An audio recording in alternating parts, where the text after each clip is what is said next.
bananas, but she said no. It's not Well, I don't know what's good. Oh, like Clark Kent.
I was told to remind everybody that there's cake and things up here as well. Marg will be joining us momentarily.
I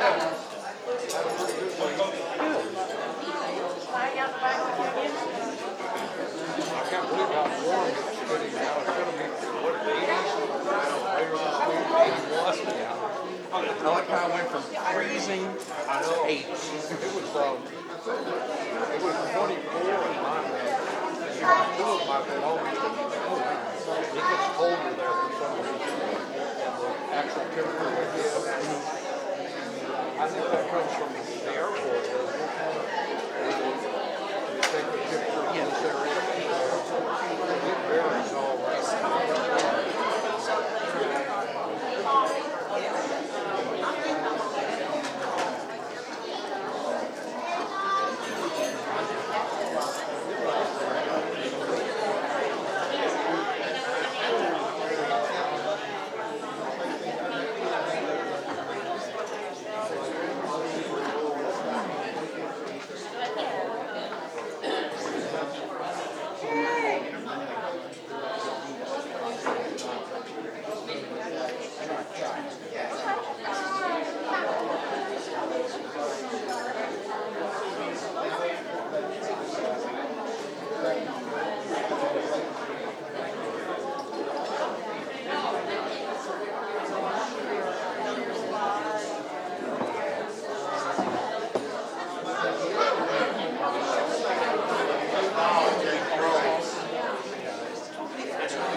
St. John Field Ford at 6:50 on September 5th. And they'll just scroll. I'm not, listen, I tried to cull it down. I didn't do a very good job. I took about 1,500 pictures of the Camino and friends and all this sort of stuff. And so I got it down under 1,000. And we're not going to see them all today, I promise. So, you know, that's funny that y'all would play that song. I sang that song on the Camino to myself, and then I would sing, I would not walk 500 miles, 4 miles. But it was such a great experience. And let me just back up and tell you how I got there. 10 years ago, 12 years ago, I think the movie The Way came out. Anybody seen that? So when I saw that voto primero, that huge incense thurible being thrown in the cathedral, I was like, I have got to see that in person. And then, let's see, 2012 came along and I had a couple of hips replaced. 2020 came along, I had a knee replaced. 2015, one knee, 2020, the next knee. And so that little dream had gotten put in a box with a master lock on it, and I gave that up. But my friend Elaine, who I've known since 8th grade, last September had called and said, hey, I've met a fellow who's walked the Camino, and he would love to lead us on it. Why don't you come up and have lunch? And I said, okay, let's do it. So I got there, and Bernie said, well, you'll want to be able to walk 5 miles every day, and you know, just to get ready for this. And by the end of lunch, it was, yeah, you should be walking with your pack fully loaded every day, and you should be able to walk 8 miles a day. Well, I was in. My friend Elaine, though, in a couple of days called and said, listen, I'm not going to train that hard for something that's supposed to be fun. So I'm not going. And so Bernie decided there were other things he needed to do. He travels internationally all the time. So, but I was blessed when Sue Ann mentioned it to her brother that that plan had fallen through, and he said, I would love to do that. And so last November, we made the plan B, which was fully executed, and as you can see today.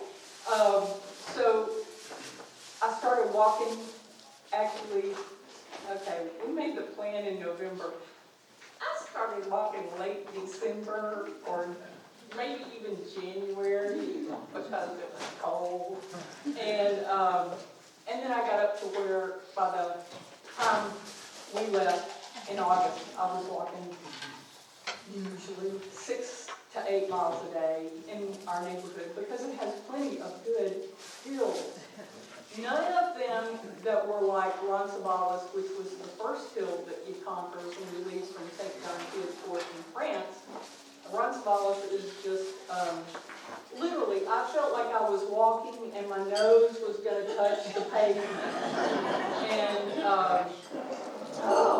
so until Roncesvalles, the hardest thing I'd ever done in a 24-hour period of time physically was to bike 100 miles from somewhere in the middle of Texas to Houston. And that just had stayed emblazoned in my brain as the hardest thing I'd ever done. But I can tell you, Roncesvalles won. And so there, probably every day during the Camino, at some point, I said to myself, Roncesvalles, you did it, Roncesvalles, you did it. And John Marg's sermon right around that time when we started had been on God is with us, God is with you, and God was with me. And so physically, yes, it was challenging. And I will tell you, though, that it being a bucket list item for me to make this trip, I think I smiled the whole way, except there were 2 days, brought the rocks there. There were 2 days that the trail was so awful that I might have cursed a few rocks, and I did not have a smile on my face when my foot looked like that. And then there was another day when it was, there's one trail coming down from Zabiri, which is essentially the third day. They call it the Dragon's Teeth. So that should give you some idea of how awful it is. And then you would look down the power line. There's a picture somewhere where you look down the power line and you think, oh, we're going down there. That's where those power lines are going, and that's where we're going to be in a minute, half a day later. So I probably had a little bit of time every day to hike by myself, which was lovely and a gift, and I was very glad of that. Since y'all don't know this, I'm an introvert, really. So I really enjoyed the time to be alone and to just, I've never had that kind of time, really, 35 days that it was just life at its probably the most basic it could ever get for me. Get up in the morning, hope there's some coffee available and not 10 miles down the road like it was one day. That was terrible. Maybe a little toast, a little jelly, something to get you going. And let me tell you, the bread over there, oh my gosh, it's so good. And that one loaf of bread I know had to be that big, and the hostess sliced it, half an inch thick, toasted it. It was the best breakfast. Like, this is divine. And that was also the hostess who literally, I know that one of the things for me was just how kind and generous the French and Spanish people are. As a peregrino, as a pilgrim walking this path, everybody seems to be looking out for the pilgrims. And if a pilgrim needs something, they're going to make sure that they get it. There were times, oh my gosh, this hostess, okay, I'm going to finish this off. So this hostess, literally, we get in there late in the afternoon, I wash my clothes, they need to be hung out in her courtyard where hopefully they'll get dry overnight. She insists on helping me hang them up, won't let me do it by myself. Okay, I'm capable, but no, I'm going to help you. And then as we're coming back in, so I've got my Birkenstock sandals on, she notices that one of my ankles is huge and red, and she's like, now she speaks no English, and I speak really very little Spanish, but I do know this, por favor and a smile and a gracias will go a long way, and it got me through. John Michael spoke much more Spanish than I did and could actually carry on in conversation with people. So I was really glad to have him along. But Dory noticed that my ankle was, what's that? And I told her, I think it's just overuse, which it was. I think at that point it had been about 300 miles. So she went and got an ice pack for me to use. And so as we got ready to go to dinner that night, because she had said immediately when we got registered that evening, there is no food here at the hostel. There is a place across the way where you can get pizza. They're not very good. There is a place across the way. You'll have to walk a little bit. They do a nice meal, but I will have to call for reservations if you want them. Yes, please. Yes, please. So anyway, as we got ready to go to dinner, I had washed the ice pack, brought it back to her, put it in the freezer, and she said, it will be ready when you get back from dinner. I mean, just so kind, so unbelievably, yes, great baked goods. There was one time we asked for directions to a pharmacia. All the pharmacias have green, it seems like what I recall is green neon signs. And we'd asked a couple of folks who were sitting on a curb in this town that was just waking up after siesta. Pharmacia? They pointed us the way. We got to the sign.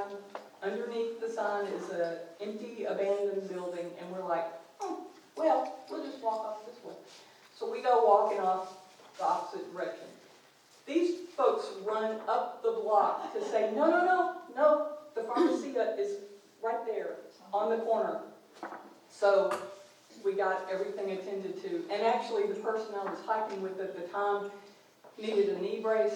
The pharmacist pulls out a tape measure, measures her, fits her for the knee brace. That would never happen anywhere that I know of in these continental United States. Let's see, what else can I tell you? The food was all good. It was just fresh and delightful. The fresh squeezed orange juice, I must say, there were, that couple, they are saints. Well, there is, you'll see in a minute, there's a picture, John Mark. That fig was as big as my fist. I've never seen figs that large. Like the size of a pear. Yes, well, there was a pear there, but the fig was huge. In fact, when they walked up, this was Camino magic. These folks, this was just after lunch, these folks were walking into town. The Mrs. was pushing the full wheelbarrow of pears and figs. I think that was all. And, of course, they spoke no English. Another pilgrim and I walked up and she was like, please, take. And so the other pilgrim took a fig, I think, and maybe a pear, and was, thank you very much. And I was like, what? Thank you so much. This is so fabulous. I love figs. I was like, but I did not recognize it at first. I was like, what is this? And somehow she convinced me, take one, you will like it. And that was the other thing. She's gibbering in Spanish, and I'm jabbering in English, and somehow we got our thoughts across with a lot of smiles and hand gestures, which was a lot of conversations for me. I had time on walks like that to think just all kinds of things. Oh yeah, wore out rubber tips, no end. So I had a lot of time to reflect and think and consider and made some new friends. It's funny. I mean, actually, Flat Maggie went everywhere. So, made some friends. All the folks that I met and hiked with off and on during the pilgrimage wound up being Americans. One woman's from Vermont. 3 of them are from St. Louis and somewhere else that I can't remember right this minute. And then one from around the Washington, D.C., Philadelphia area. And we've all kept in touch so far. I mean, it's just, because mostly what's happening is people are going through, I saw some pictures of you, I'm sending them to you. And so I'm still gathering pictures. Lots of churches along the way. Some we could get in and see, some we could not. One of my favorite ones, there was volunteers standing outside and, waving us in, come get your credential. Oh, I can show y'all my credential just a moment. I had to look for it this morning. It was like, I've worked for a lot of pieces of paper, worked hard for a lot of pieces of paper, and they've hung on walls. But I gotta say, I think I worked harder for this than anything else I know of. So, this can go around. If I quit misabusing it. There we go. So this is the credential. There you go. Open that up. And that's stamps from places where I stopped along the way. of days I forgot to get it stamped, my bad. And, but when you get to the pilgrim's office in Santiago, they want to see that. They want to make sure that they're not just giving you things away. And, you know, she looked at it, but she wasn't studying it, thank goodness. So it was, here we go. And so that everyone can have it framed to their heart's delight, you have a portrait and the landscape.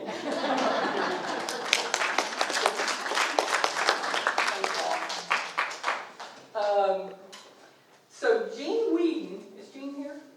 She's not here today. Jean Whedon walked half the distance while I was gone that I walked. So she walked 250 miles. And a lot of that time, she said she was in prayer for me and for John and for all of us on the Camino. And I know that y'all, a lot of y'all kept me in your prayers, and I appreciated that. There was one day in particular that it was early on, and it was just, I was so buoyed up just knowing that y'all were supporting me in this, and I thank you for that. Let's see, God winks. Yes. Some people call those glimmers. Some people call them the Holy Spirit. I tend to call it the Holy Spirit when I can manage to think that. So there was one day I was hiking by myself. I left the town, and we came past this, I don't know what to call it, building. And I'm making a turn, and I'm walking along this highway. Oh, let me tell you about the highways. So not many people are driving because gas is very expensive. But let me tell you, when they drive, they mean business. They are flying along the highway. And so here's the trail, and it's about this wide. And there's a guardrail. Oh, so safe. And then the highway where people are driving about 80, 90 miles an hour. And I'm like, but I reached this spot, and I'm, like I say, I've been hiking by myself all morning. I reached this one spot where I really need to step up, I don't know, a foot or so, and I'm like, oh well, Margaret, you're not going to be able to do that. So how you going to get across here? And I decided I was going to sit down and get up on my all fours and be upright. All of a sudden, a hiker appears out of nowhere with three little magi behind him who spoke. Those three spoke nothing to me during this whole encounter. But this fella in a red and white jacket comes and says, "Do you need help? I am here." And, you know, for half a second I thought, do I need help? Yes, I do need help. Yes. And I'm thinking, this man is slight of build, you know, I'm going to pull him right down into this hole. He steps right up, and I decide, I need the help, we're going to do this. I take his hand, and literally, it was like I was just levitated up. I don't know how that happened. And so I tried to get his picture after they were ahead of me. I had said thank you, I think. I hope I did. But I tried to take their picture twice. Neither of those photos are on my camera. And so I was thinking, okay, that's got to be, you know, the Holy Spirit. And I followed them into town, and then they were gone. But that's okay, because a lot of pilgrims disappeared from my vision along the way. And then the other one was, oh my goodness, coming out of Robinall, I think it was. So I've crossed this highway, I'm on this trail that is just going, because here's the thing, trails are flat for about this long. They're either uphill or downhill. Flat for about this long. Uphill, downhill. Or just keep going downhill. So I somehow tripped on my own 2 feet going uphill. I fall on my right side. I hit my trekking pole handle. And as I'm down there on the ground, I'm thinking, that's gonna hurt. This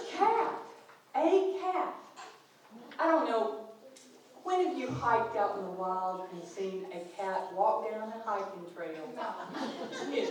So this cat, white, smoky gray, little pink nose, walks down this trail. Now, no cat, no dog in Spain or France has wanted anything to do with me. Nothing. You can't even, no. Pilgrim, get away from me.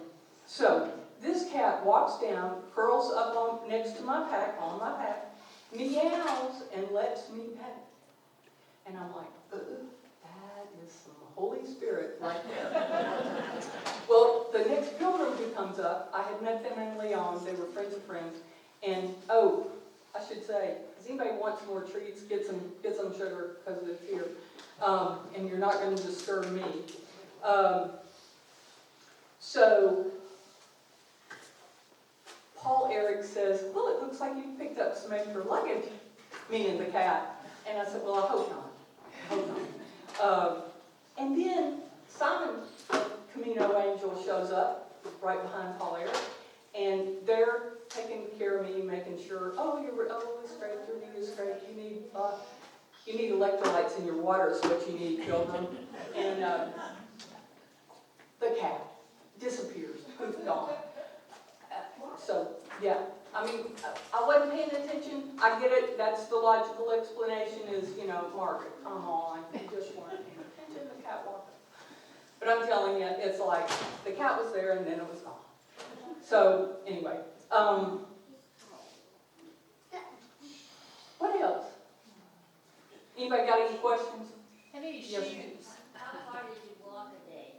I think the most we walked was probably 22 miles. That was a hard day. Most of them were about somewhere, I think, around 13, 14, 15 miles. And did you ask about my shoes?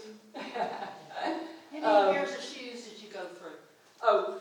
Just one. Oh. I wore Ultras, and I would have to look them up.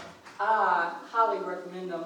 They were 0 drop, which means your heels and your heel and your toes are on the same level.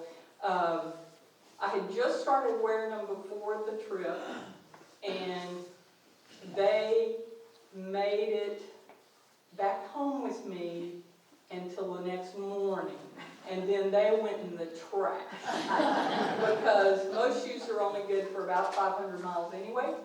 And these were torn up. I mean, they had given it their all.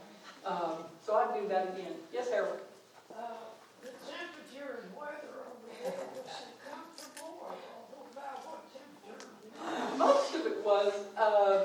There were some mornings it was in the 50s. That was lovely. And it would take a while to warm up to generally 70, 80. I think we had one day it was like high 80s, maybe even pushing in the 90s. That was pretty miserable. But it was pretty comfortable. Rain days, we really only had a couple of rain days. One, John Michael had decided, I'm getting up, I'm leaving early, I'll see you there. Okay. So he leaves and it's storming and it is so bad by the time I leave, probably an hour, hour and a half later.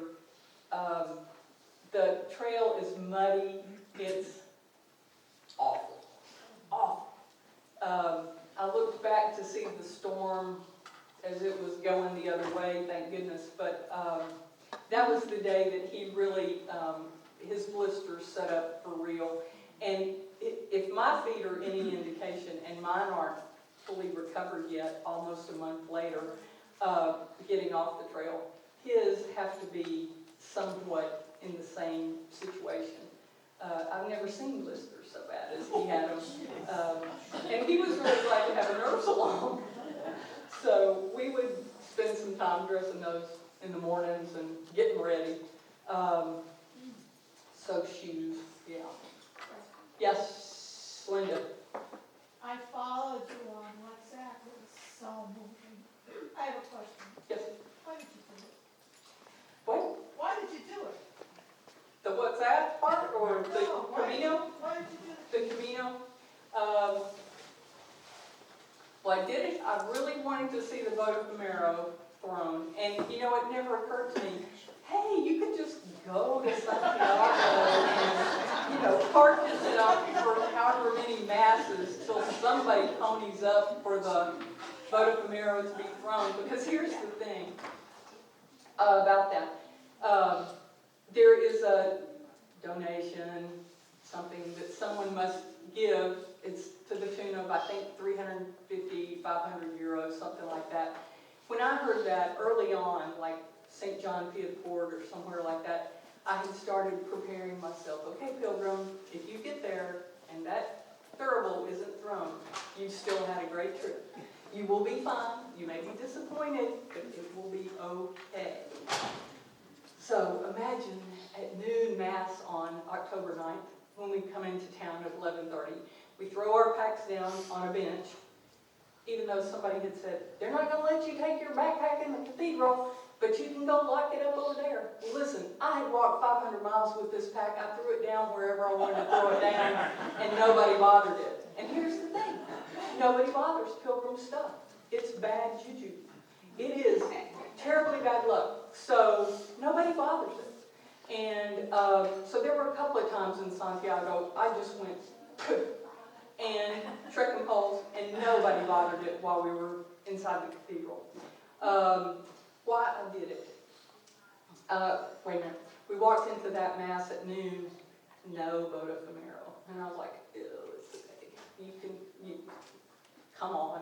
It was a great trip. Well, our friends who were supposed to start the same day as we did, but started a day later, finished a day earlier, they met us after the Mass, and Melissa said, they are going to throw the vote of Camino tonight at the 7:30 Mass. Well, I'm telling you, I was like, I gotta get a shower, I gotta put on my pants, I gotta get ready. And so we had all afternoon to pick up the certificate, the Compostela, and do some souvenir shopping.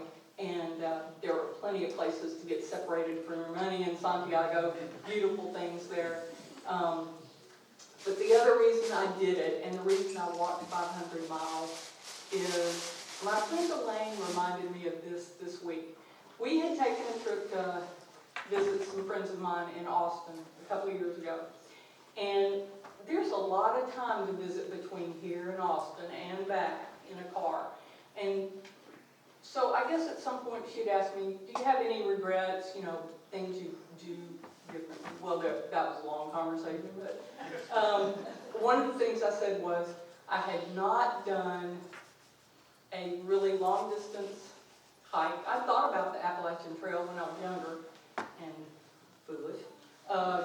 And I had thought about biking, long distance biking, not just a day, but, tour. And she reminded me that was one of my regrets. And I guess somewhere along after that being planted and me thinking about that was, here is a hike that I can do and not have to carry a tent, cook stuff, and all the things you do when you're camping. This was so easy. Relatively speaking. You have a sleep liner, a silk liner for your, sleeping bag if you want to take it. You've got a tiny sleeping bag, and that's it. And I didn't use that sleeping bag terribly much, but the nights that I did, because it was cooler, I was really glad to have it. And so I did it for that. I'd always wanted to challenge myself some way, and I guess I gave that up at some point, and then it appeared that I could. So, who else? Linda? I just wanted to know, did you ever have a day or a time when you were like, maybe I need to stop? I never had a day that I thought of stopping. And I never thought I want to quit. I did have a day when I did think, what were you thinking? What made you think that this was a good idea? But it wasn't that I wanted to quit. It was just that it was hard. And I'm thinking that was one of those days that I was just making one of those endless downhill treks. on some really hard rock. John? How heavy was your pack? And two questions. That and how big was the cinch? Oh, the boat of Camino? Yeah, we'll get to that. That boat of Camino is humongous. It was built in the late 1800s, and I think, let me just do a little real quick. My pack was too heavy, we all know that. It was supposed to be about, 15 pounds, and I think it topped out a little heavier than that, probably closer to 20. And it's so funny, because coming into Santiago the last morning, a couple passed me, and he says, well, your pack looks kind of heavy. And I said, well, it probably is, but it's carried me 500 miles. And so he went on and said, well, ours have too. Well, they're carrying little day packs, little lunchbox size backpack with maybe a map and a bottle of water in there, and a snack. And lots of people sent their luggage on ahead, which to me is, okay, I could not do that. I could not do that. But so it was too heavy. And then, but he did say, after he said, well, ours carried us too. He looked back and he said, but you're smiling more. So it was like, yeah, I earned it. Who else? Yes, Susan? I wanted to know, how many pair of socks did you take? It seems that you were washing socks and changing socks. I was changing socks just about every time we stopped. If we had walked 2 or 3 hours, and there were times too when it was 4 hours that I walked without stopping, but if we walked 2 hours, I was changing my socks. And basically I took 4 pair of heavy wool socks and 4 pair of, there are socks with toes, and I carried 4 of those for liners. But I also got to the point where it would be, okay, putting on those toe socks is a pain. And so I just would rotate the 4 wool pair. And there's a picture in here somewhere where they are just drying out on the backpack, because there were days I would do that. I wanted dry socks to put on. And it is amazing how just changing socks, having dry socks on, would be like, well, I can walk 500 more miles, you know? So, Let's go. yeah. Who else? Yes, So, thanks for the talk, by the way, it was very nice. thank you for being here. So, you mentioned this hill that you climbed up pretty early on the trip. So I have 2 questions about this, I guess. First one would be how early on in the trip was this? Did I what? The very steep hill. Oh, the steep hill, that's day 1. Oh, You that's come out of St. John Piedmont, and you are, like I say, you walk about this long flat, and then all of a sudden it's like, what? Because you're crossing the Pyrenees at this point. Okay. That's pretty rude of the trail. But, Yeah. Well, you can start further back. okay. So the second question is, did you encounter any, similarly steep inclines, or is that, about the steepest? There was 1 or 2 that, yes, I thought, this is Roncesvalles all over again. But they weren't as long, they weren't as high, so it seemed relatively painless. Although, again, when I felt like my nose was going to touch the pavement, it was like, that's steep. You probably felt like a pro at that point, right? Oh, I don't know. I had one day coming up out of Os Sobreros, which was getting to be the latter third or so of the trip, and I thought, I wonder how I could do Roncesvalles now. I bet I could just march right up that. And I'm thinking, I bet you couldn't. I bet you're tired enough after however many days I hiked it, that it would be just as bad as the first day you did it. So, yeah. Whew. So the boat of Camino is, let me see here, it is It was built in 1851. It weighs 80 kilograms. That's about 150 pounds. It is huge. It takes 6 to 8 grown men to pull the ropes to get it to swing in the cathedral. So, but it's impressive. It's yes, sir. And Margaret, I know you're going to think this is a terrible question, but it's been a lot in the news lately about the bed bug infestation in Europe. Oh yeah. And I worried because I was like, oh my gosh, bed bugs are lice. All it would take would be one person along the way to infect all of the albergues. Yeah. Did you ever catch wind of any of that, or did that concern you, or were you just too tired? We were concerned with that at one point, and we had just left Paris, and Paris was having this huge outbreak of bed bugs. But on the trail, there was a particular albergue that somebody apparently had posted on the internet, you know, they got bed bugs. And John Michael had already made a reservation there, and we had already decided that, you know what, we'll just go, we'll see, we'll check the beds. If it seems like it's questionable, we'll go somewhere else. It turned out to be one of the best places we stayed, and it wasn't an issue.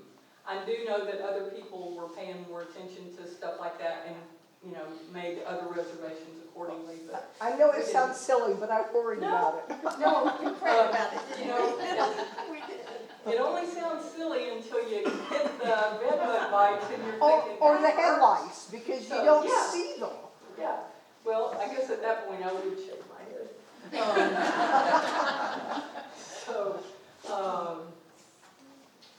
Yeah, yes, sir. All right, if you could name the top 3 feelings that you felt on that trip, what were your top 3 feelings? Oh my goodness. Gratitude, just how generous and kind these folks were to us. It just, I don't know that I've ever, for 35 days, felt that kind of just generosity and unconditional in the sense that no service person, nobody ever acted like, I'm tired of you people. Could you not come in here? I mean, they just so gracious, so loving, and we would have people up till late.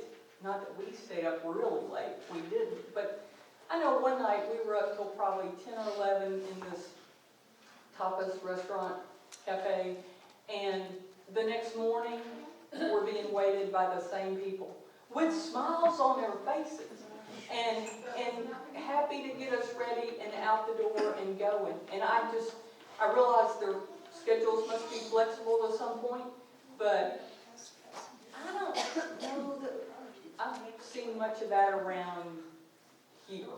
You know, so gratitude for their kindness and generosity, just so much love. Just, you know, I felt it from y'all. I felt it from Sue Ann, who was supporting me, and just thank you, because that was such a gift. To feel like it was okay. And I'm very glad that your brother went with me, because he made a fantastic teammate, and I know that he relieved some of your anxieties about me being on the Camino. And so, John Michael, you get a gold star. 3, just, oh my goodness.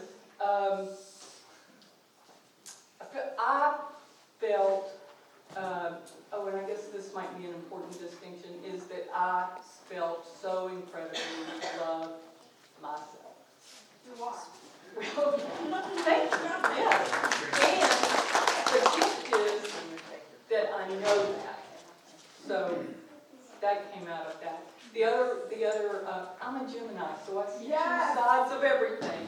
And so one of the things that came to me was, I know what it was, I think. There was a place where I was having a blog and spec moment of, oh, are you upset with this person? Do you need to be looking at yourself? Because when your finger's pointing at them, you got three pointing right back at you. And, but at the same time, I had the thought, do we also appreciate in others what we don't necessarily see or acknowledge in ourselves?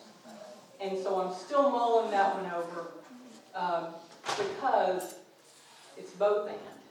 And so if we can see something in somebody that we don't care about, and that is reflecting on us, I hope that we see something good in them, and that too is reflecting on us.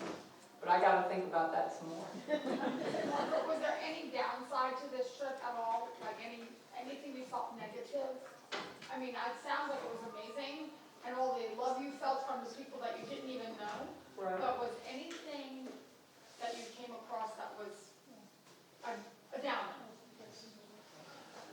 I don't think You're so. smiling from ear to ear, and I think it's wonderful. I don't think so. I gotta go someplace that I can do this. The only one downside was that, Sleeping? well, sometimes. But let me tell you, after you walk that long, you're exhausted and tired, and it doesn't take long. The only downside was I couldn't find Kirk's Castile in Spain. It is a soap I've used since I was a kid. I carried enough that I thought it would get me through. What I didn't factor in was the southern part of England and Paris, and so within about 2 weeks on the Camino, that was gone. And I was using it for myself, my laundry, everything. I should have stuck 2 extra bars in there. That's minor. That is so minor. And, there just was no downside. The only downside was the couple of days that the trail just undid me. It was so hard. So, yes, ma'am. I just want to say that for those of us who followed you on WhatsApp, I want to tell you how grateful I am for your vulnerability, because on the days when you had a bad day, I knew about it, and I felt like I was there with you. And for Pam and I, it became a ritual at our house. And it didn't matter where we were. We would hear the ding, the WhatsApp ding. Yes. And we stopped. We both wheeled out phones and went, "It's Marg." So I'm just grateful to you for doing that and for being vulnerable and honest as you did. So you shared with us the joys and some days the hard part. Thank you for that. And I am putting, for those of you who didn't know that I was doing that, I am pulling off everything that I wrote, and I am pulling off the pictures, and I will have them in a document if you want to. But what I learned after I got here, thank goodness for Patricia Hammer, who said, WhatsApp will disappear. And I'm like, well, wait a minute, no, we cannot have that. So I'm putting it together, if you want to see that. Yes. But thank you. And the other thing is that I got so much back from sharing that. And don't we know that. You share something, it always comes back to you more. And so that was what I felt from those of y'all who were following. As Sue Ann said, 85 people that you do or do not know. And I'm like, well, I know I'm kind of. And but it was such a joy to share that. I do really feel like, and I apologize, of course, because you set it up for me, that you were bringing the Holy Spirit to us. I really do. I feel like we got to live vicariously through you. Hiking,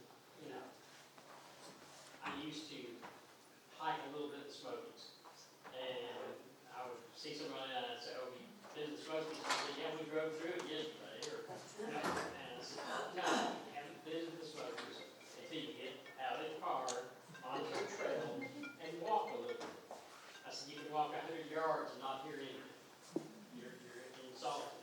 Right. And it had to have been wonderful and horrible at the same time.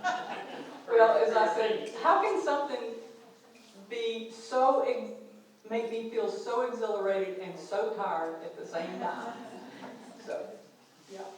But thank you.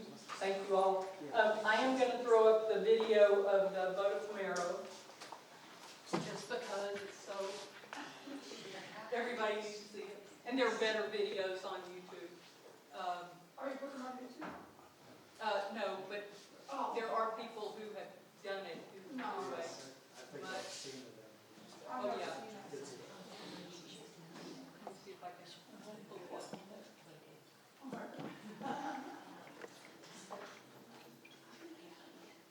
Let's get to the 3,000.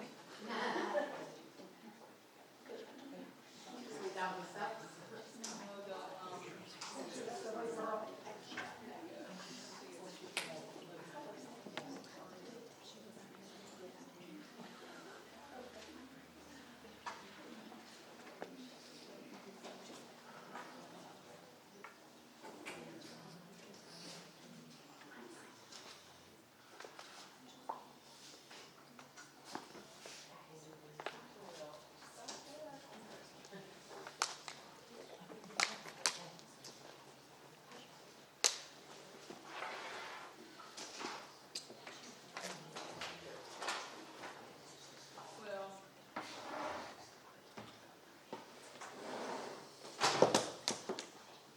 I'm so sorry, y'all. We appreciate your time.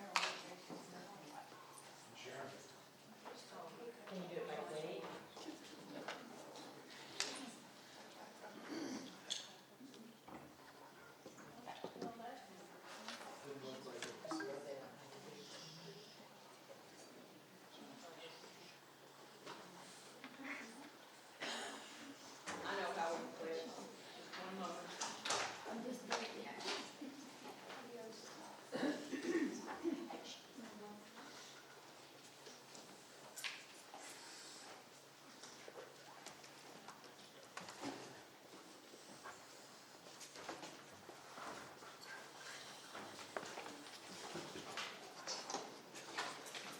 Probably you just figure it out.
And to distract you, I'm offering pumpkin spice cake pops.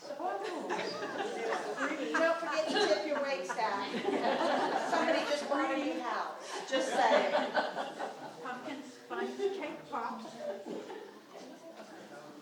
They're sold in all way. Pumpkin spice. Oh, gotta get out, I'm sorry. You're reverend.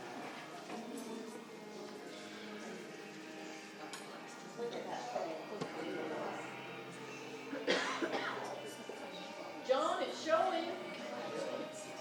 Margaret, tell everybody it's showing. People aren't looking. What? Tell people it's up there. Oh yeah, so that's the Boat of Camaro that's being slung.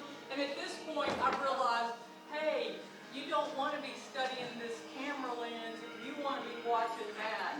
So there's part of it that it doesn't do very well. And the gift there. Did it go right over your head? Oh yeah. And you know, like, oh boy.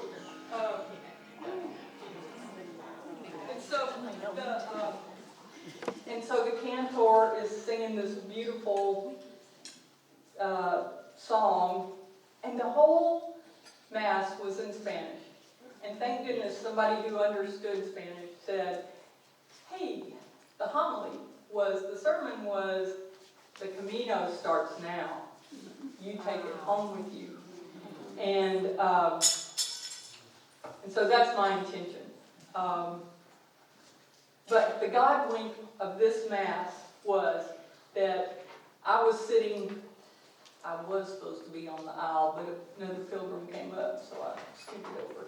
But that Melissa and Will, my friends that were supposed to start the same day, and she is actually Mother Elizabeth Farr from Good Sam's mother, and Will, Elizabeth Farr's brother, were sitting next to me, and then John Michael.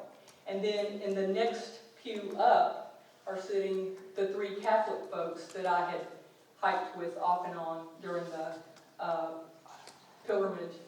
And there were only 2 other hikers that if I'd had my very bestest wish, they would have been there. But to have them sitting there with me, and for Melissa to turn to me and say, hey, did you ever think in June that we'd be sitting here? And I was like, absolutely not. So it was just such a gift that they were there. That just happened to fall into place. So, unless y'all have something else, Suzanne, last one. I just wanted to say, because I was walking about 6 or 7 miles every day, which was a half or a third of what you were walking, and I don't know where you found the energy to write the lovely discourses you did at night, because I couldn't have done it, and I would just, every time I would read something, I would just feel so proud to call you my friend. I mean, thank you. You took us places where we haven't been. Thank you.